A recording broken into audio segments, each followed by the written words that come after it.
one of the planet's most precious and largest ecosystems. India is rich in its forest areas.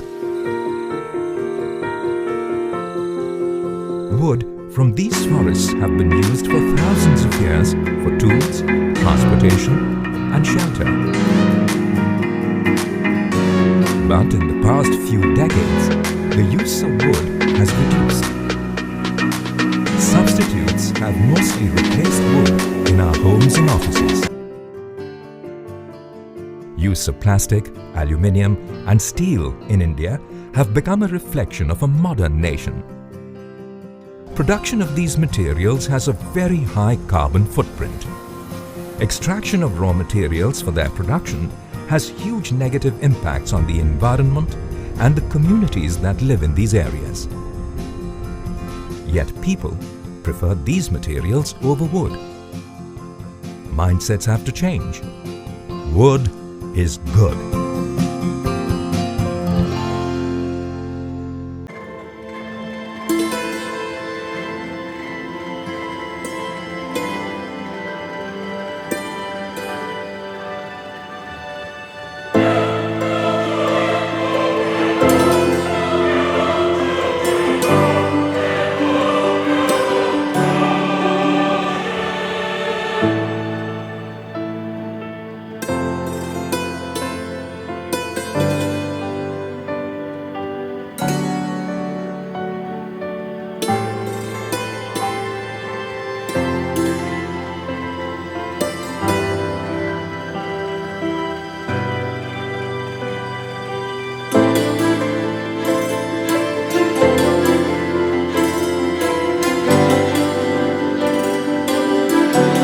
Environment.